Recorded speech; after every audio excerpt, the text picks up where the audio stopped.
اور اب کچھ خبریں کھیل کے میدان سے۔ رواں برس کے تیسرے بڑے گرینڈ سلام ومبلڈن اوپن ٹینس ٹورنامنٹ کا 136واں ایڈیشن آج سے برطانیہ میں شروع ہوگا۔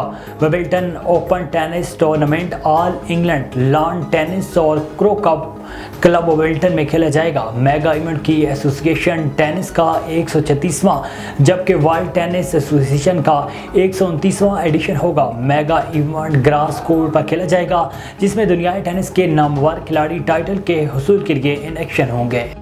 12 سالہ عائشہ ایاز سواتی نے انٹرنیشنل تائیکوانڈو چیمپئن شپ میں چوتھی بار گولڈ میڈل جیت لیا۔ تھائی لینڈ کے شہر بینکاک میں ہونے والی انٹرنیشنل تائیکوانڈو چیمپئن شپ میں عائشہ ایاز نے مجموعی طور پر 3 میڈل جیت لیے۔ عائشہ ایاز ایونٹس میں 1 سلور اور 2 برانز کے تمغے جیتنے میں کامیاب رہیں۔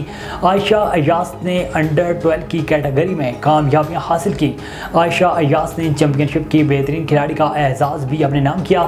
اس سے قبل عائشہ ایاز دبئی انٹرنیشنل چیمپئن شپ میں بھی ملک کے لیے میڈلز حاصل کر چکی ہیں۔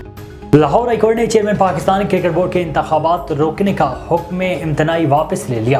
لاہور ہائی کورٹ نے چیئرمین پاکستان کرکٹ بورڈ کے انتخابات روکنے کا حکم امتناعی واپس لیتے ہوئے کیس جسٹس شاہد کریم کی عدالت میں مقرر کرنے کی سفارش کر دی۔ جسٹس انوار حسین نے چیئرمین پی سی بی کے انتخابات روکنے کے مقدمے کی سماعت کی۔